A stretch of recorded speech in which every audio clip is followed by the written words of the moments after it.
Own sweet home, own sweet home. I dream of my own sweet home. Right here, right now. Amit Inamdar will show you how. Call Amit and you are set. Or just visit ownsweethome.net. DRE license number 013555522 and NMLS number 236574. Hello, welcome and Namaste Radio Zindagi listeners. I am RJ Renuka. Today we have another exciting show with Amit Inamdar. You are going to get the power-packed 30 minutes of information on real estate appraisals. We always welcome you to call us at 510-770-1550 to ask a question on the radio. However, if you are unable to get in, you can always submit a question for a personal response. Just go to Amit's website, ownsweethome.net, and click on the radio show link to submit your question. And you can always find Amit Inamdar just by searching his name on Google. Hello, Amit, and welcome to the show. Hello, friends. Thank you, Renuka, Own Sweet Home, and welcome to my show, Power Hour with me, Amit Inamdar. You know, the home appraisals are integral part of the real estate transaction. Appraisals are done typically to protect the lender. Lender is giving you money to purchase the home, taking higher risk than you are. And lender wants to make sure that their money is protected. Home appraisals are always performed by a licensed real estate appraiser. When buyer's contract for a purchase gets accepted, many times is conditional upon home appraisal coming in at the price you are paying. In today's markets, appraisal contingencies are waived by the buyers who have enough down payment to purchase the home. And low appraisals can actually break the real estate deal. Amit, we have a call. Oh, wow. So early in the game. So let's hear it. Hi, Own Sweet Home. Who am I talking to? Hi, good afternoon. My name is Rahul. I called in the previous show. Just hearing this show, I kind of had a question. Probably this is like a question that many people who are first-time buyers will have. Why should I buy a home and compare to renting? Obvious reason is that I own a home, but the mortgage component really scares me when compared to the renting component. So can you throw some light on like... So absolutely. And we're going to talk about that in the show. And also, if you look at my first-time home buyer webinar, you will see that a mortgage payment of almost $35,000 to $4,000 is equivalent to around $1,800 is the money that being paid to others, like you do it in the rent. So you're kind of comparing apples to apples. The principal you pay is you pay to yourself. The tax break that you get, it's for yourself. And if you deduct those components, the net cost that goes out to others is a lot less. That's number one. Second thing is you have a limited work life. Okay, you are going to retire at age 65 or less, and if you don't buy something, what a 30-year mortgage by age 35, in the retirement, what are you going to do? I mean, so you have to have your largest component of your monthly expense is your rent or the mortgage payment. And housing allows you to make the payments on a consistent basis, regular basis, and forces you to do that to become a millionaire at the end of your home ownership. Okay? And that's why you buy a home today rather than renting and spending your money away. Okay, and you don't think short term because the life is not short term. Life is short anyway. It's around 30 years of work life you have, 30 to 40, and you have to make most of it. All right. Thank you again, Ram. So, listeners, the first-time home buyer webinar that Amit mentioned is available on Amit's website, ownsweethome.net. Even if you search Amit's name on Google, Amit Inamdar Real Estate Broker, you should be able to get to his website. So, Amit, you talked about low appraisals can break real estate deal, and it's like losing a deal on a buyer's side and also for the sellers. That too for an appraisal must be especially hard when buyers have their mind set on the home. Right, and you know the markets are rising today. And when the markets are rising, the appraisals are lower than the contract price in many cases. That is why it's very necessary to evaluate the funds availability on the buyer side and the possible appraisal shortfall to make sure the buyer can comfortably bid and get into the contract. And I call this risk management in real estate business. It's a part of risk management, of course, the appraisal part. And once the buyers and sellers agree on the purchase price and the terms of the home sale, that is basically the market value of the home if that deal closes. Appraisals, however, are backward looking. They look at what is recently sold in the neighborhood in last 2 to 3 months. And those are always lower than the current price you are making. And appraisers then make the adjustment to the sold properties to match the characteristics of the subject property to come up with the appraised value of the property. And so that's how typically the appraisals work. So listeners, you are listening to Power Hour with Amit Inamdar. If you have any questions regarding real estate or mortgages, give us a call 510-770-1550, 770-1550. And today we are talking about real estate appraisals.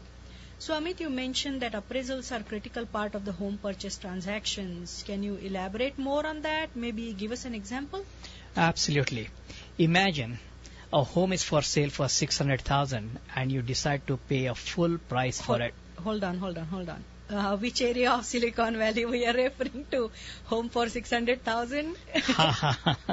All right. That is why I said imagine. Remember?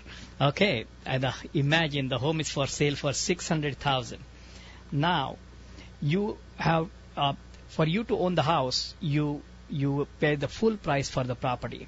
Okay, and let's say your professional home evaluation comes to around 600, from 600,000 down to like 500,000. So the appraiser is at 500,000. Now you have overpaid for the property, and that's definitely not a good feeling. Now let's assume due to the market, 600,000 is the only price the seller will sell, or the home you want that's available at that price and nothing else, and you also like that home so dearly. Now you have a good 20% down payment, so you think 120,000 should do it on a 600K purchase, and you expect the lender to give you the loan for the balance of 480,000 value. However, the appraisal came in at 500,000. At this point, the lender is going to give you the loan 80% of that value, which is 400,000. So to buy this home at 600,000, you have to pay $200,000 of down payment instead of originally planned 120,000. If you do not have money, you have no choice but not to purchase the property or evaluate other options for the loan programs which may still allow you to buy a property like that. In this market, greedy sellers may lose a good buyer just because of an appraisal. Also, if buyer does not assess the appraisal risk, the buyer may end up losing the 3% of the deposit that is typically paid upfront for the home purchase when they actually got into the contract. So Amit, looks like appraisal is a serious business, and you have been talking about appraised value. What is appraised value? Right. See, appraisal is typically an opinion of home value by a licensed appraiser. Appraiser is following the guidelines that are given to him by the Fannie Mae, Freddie Mac, or their profession, and they are based on the recent sales within the certain radius from the home. He compares the subject property with the neighborhood sales to come up with an appraised value. A given home has many values, just to let you know. The listing price of the home, where you see the market available, a home available for sale, is the marketing value of the home. That's the value the home is marketed at. That does not mean that home is going to sell at that price. It may sell below or above or at that price. The price buyer and seller agree is called the market value of the home. So if they get in the contract and the deal closes, that's the market value of the home. Typically, the appraisals are done to protect the lender. So the appraisals are backward looking, and appraised value is a result of this appraisal process. To make things more confusing, there is also another value for the home called assessed value. This value is used to determine your tax on the property. Typically, after you purchase a home, your assessed value is your purchase price and typically goes up around 2% per year, irrespective of market going way up. So each value has its purpose and plays a role in this real estate market. Listeners, you are listening to Power Hour with Amit Inamdar. If you have any questions regarding real estate and loans, or if you have any questions regarding appraisals, that's the topic we are talking about, do give us a call 510-770-1550, 770-1550. So Amit, what are the typical property features that affect the value of the property? All right. First, let me tell you, if the property is a fixer-upper, meaning requires a lot of work, lenders will not give you the loan. The appraiser will note that, and lenders will say, hey, the property is not livable. We can't lend on this particular property. So as a part of the appraisal process, appraiser looks at the home as a whole. He actually measures the home and prepares a floor plan. So if you need a floor plan for the home, you need to wait for the appraiser. Then the appraiser looks at the quality of construction, meaning the upgrades in the home, like flooring, the designer paint, and the unique features of the home. If the home has a swimming pool, he may add some additional value to the home. I mean, some people actually say, hey, I don't want a swimming pool, but swimming pool is actually a positive addition to the home. Even though the city lot size do not make much difference, he may add or subtract some amount for the lot sizes. Garages have values too. If the garage is tandem versus side by side, the value is different, even though both are two-car garages. One-car garage will be even less. Home square feet gets valued based on the neighborhood sales. The property the appraiser select must meet certain criteria, like they cannot consider a 1,000 square feet property to compare with a 2,000 square feet property. So they follow certain rules and regulation defined by their profession. It's all interesting information, Amit. So to compare a 2,000 square feet property, does the appraiser have to have exactly 2,000 square feet properties to compare? That would be nice, right?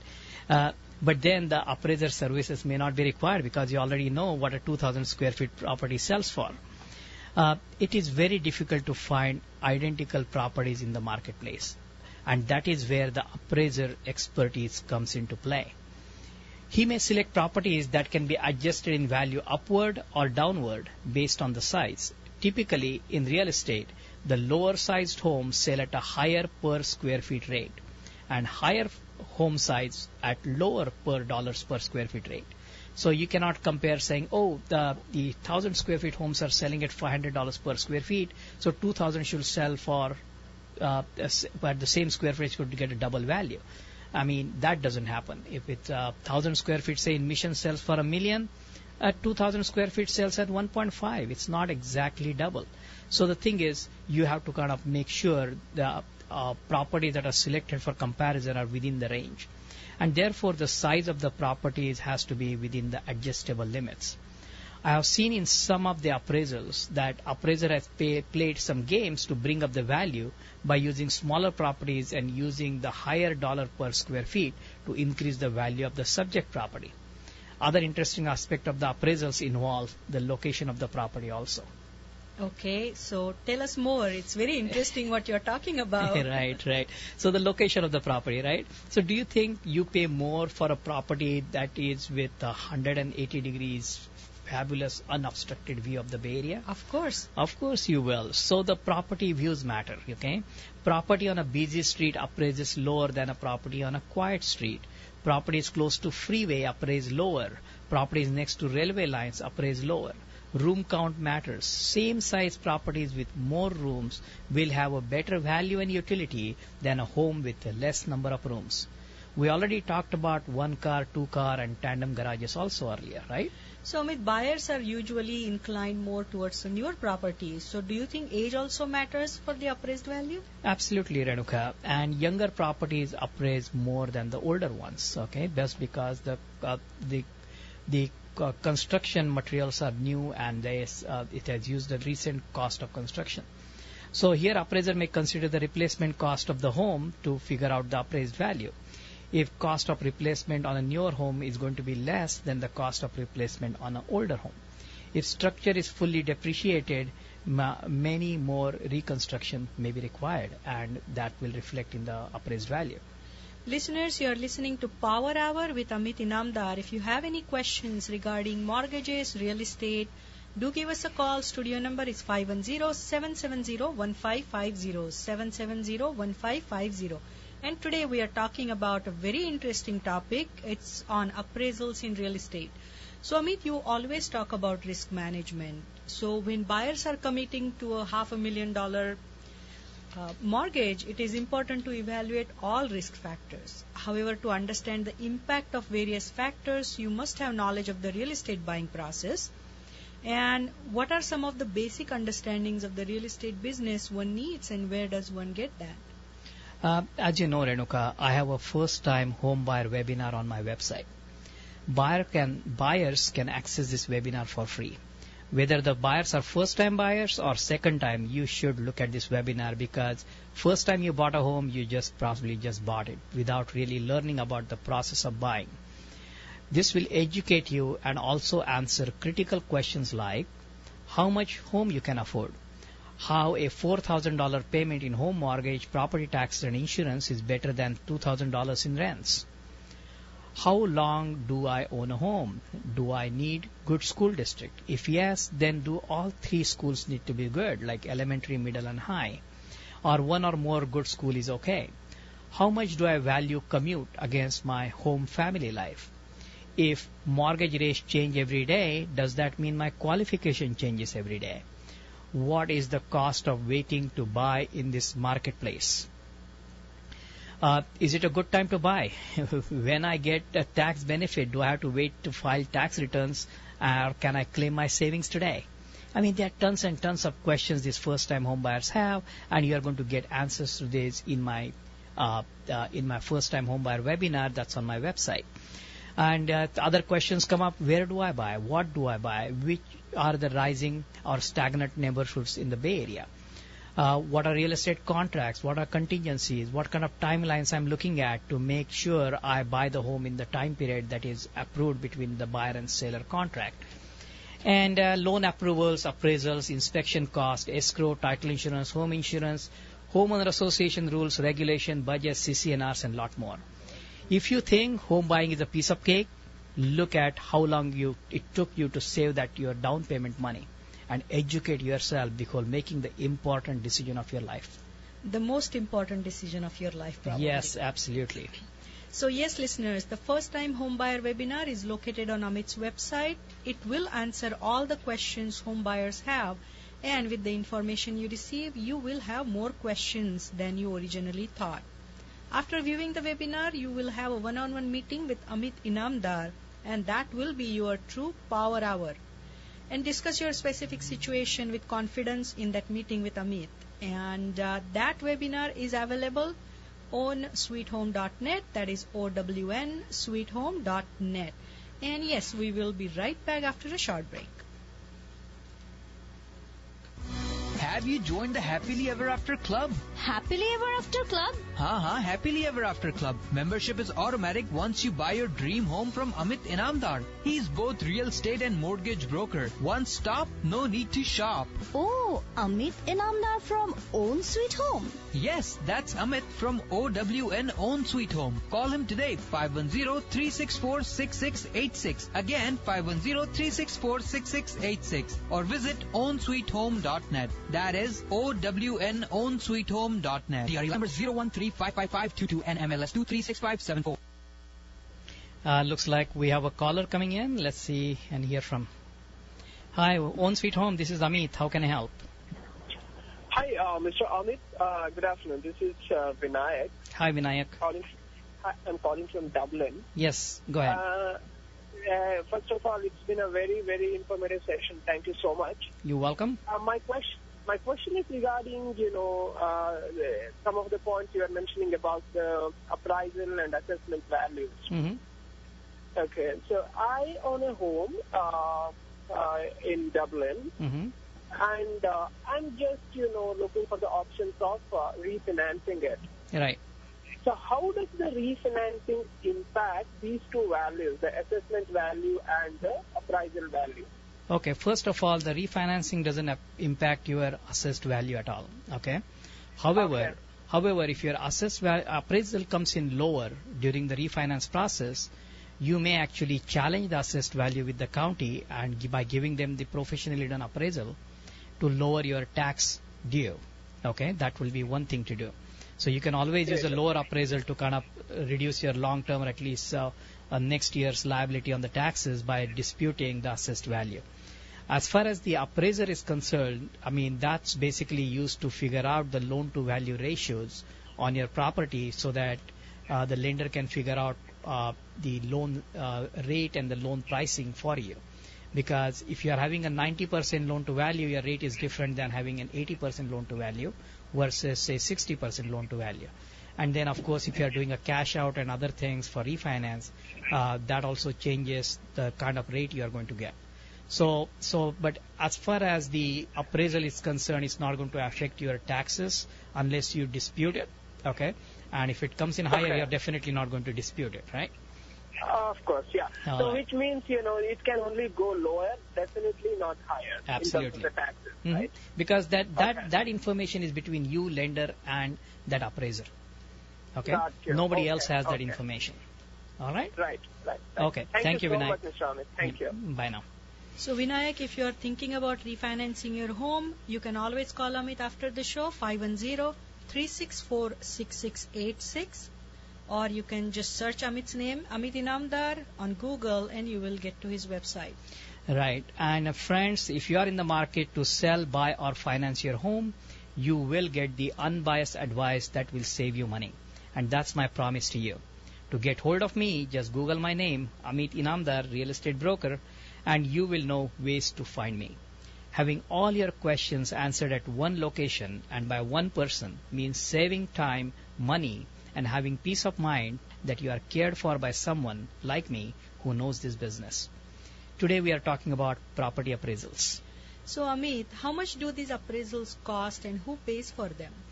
The appraisals typically cost between $500 to $700, and they also depend on the home size, the amount that gets paid.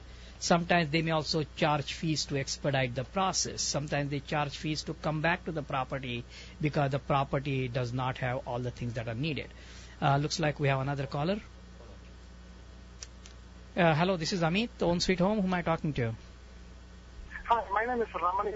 I'm from Santa Clara. Hi, how are you? How can I help? Good. Yeah, I have a question on what's the difference when you appraisal when you do an appraisal, what's the difference between, I have a townhome, but I'm just trying to find what is the appraisal difference when you do a square feet, you said, right? Sometime back I was hearing your show, so you said that's 1,000 square feet means, is there a difference between a single family home and a townhome and a condo? Oh, as far as the appraisal cost is concerned or the appraisal value is concerned? Appraisal value. I see. Yeah, I mean, of course, if the appraiser is valuing a townhouse, then of course he's going to compare other townhouses in that neighborhood. Okay, he's not going to compare a single family home against a townhouse or a condo against a townhouse. So that's one of their guidelines they do follow typically. Okay. Okay. Yeah. Thank you. All right. Thank you. So, So the appraisal definitely is a serious business, and one really needs to figure out what is happening in this particular appraisal, because sometimes, I mean, as we know today, the appraisals may come in higher, the lower than the market value you are paying on the home, and then you have to pay the difference between the appraisals. That's very common. But I recently faced a really odd situation where we bid on the property and we knew the property was not going to appraise at the value we were paying, and we expected to appraise at around $670, and we had paid over $700, around $710. And to our surprise, the appraisal came in at $710. And I just could not believe it. I mean, of course, my buyer is going to get a loan without having to pay extra money and all that, but I kind of decided to go deeper into the appraisal. And being a real estate and mortgage broker, I found out that appraiser has made some two serious errors at two different places where he had put the square footage of the two comparable properties by 200 square feet lower in two different cases. So the value became higher because of that particular mistake the appraiser did. And at that point, I had to really figure out what we should do. So I spoke to my buyer, and he didn't like the appraisal making a mistake, and there was no time really to go and dispute everything. So we actually went back to the seller and we shared the appraisal with the seller and said, hey, the appraiser has made a mistake. We are going to go dispute it, and we will come back to you with a lower value, and we will settle at some price at that point, or we can discuss and negotiate a lower value today. and we ended up buying the house almost 25K below what originally offered. And that's one of the things that happens when you are working with me, because not only I know the loan business, I also know the real estate business. And when I'm representing you in whether it's a sale transaction or a buy transaction or a refinance transaction, I'm going to make sure you get the best deal that's out there. So listeners, what I want to point out is the advantage you have when you work with one person like Amit, who is a real estate and mortgage broker both. You save, your interests are looked after, and you are protected from any downside in the transaction. As you know, Amit is also certified negotiations expert, and that is mainly due to his knowledge of both real estate and mortgages. So Amit, any final thoughts? Yeah, many buyers think it's good time to wait until it's buyer's market, where they can get a good deal on the home at that time. However, experience shows that the buyer's market is a declining market. Each buyer wants to buy lower than the previous sale. In seller market, each buyer is willing to pay higher than the previous buyer paid. So you tell me, do you rather buy a home today or wait till market going to go in a declining trend? And I leave you with that thought. And have a happy weekend and own sweet home.